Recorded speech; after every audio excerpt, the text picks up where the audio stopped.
केन्द्र शिक्षा मंत्री धर्मेन्द्र प्रधान आज अनुगुल गस्तर जाई शांति छकरू महिदरपुर हातुरा छक पर्यंत सौरशक्ति परिचालित आलोकीकरण कार्यक्रम उद्घाटन करसहित NH 55 इटाठारू नुआहाता पर्यंत आलोकीकरण उद्घाटन कर आलोकीकरण व्यवस्था जो लोकंर जीवा आसबार बेस सहायक हो एथि टाटा स्टील फाउंडेशन सहयोग कर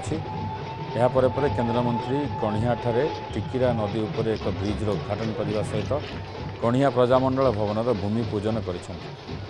पवित्र मोहन उच्च विद्यालय विभिन्न प्रकल्पर भित्तिप्रस्तर स्थापन कर केन्द्रमंत्री धर्मेन्द्र प्रधान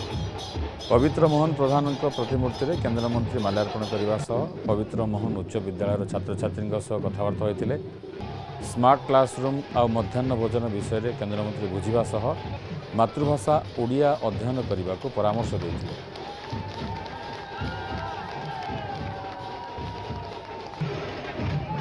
माननीय केन्द्रमंत्री कणिया माटीर सुयोग्य संतान हिसाब से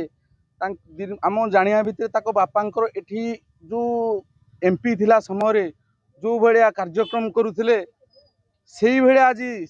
से स्वर्गत देवेंद्र प्रधान पुत्र माननीय केन्द्रमंत्री आज कणिया माटी सेमिति कार्यक्रम करिवार आमे नजीर का जी आसी खुशीर लहर कणिया अंचल खेली जाइए आम माटीर पुओ तालचेर तथा भारतर गर्व गौरव केन्द्रमंत्री धर्मेन्द्र प्रधान जो आज ये पोलोटी तैयारी संपूर्ण भाव संभव हो पारि तेणु कणियावासी तरफ बहुत बहुत हार्दिक अभिनंदन।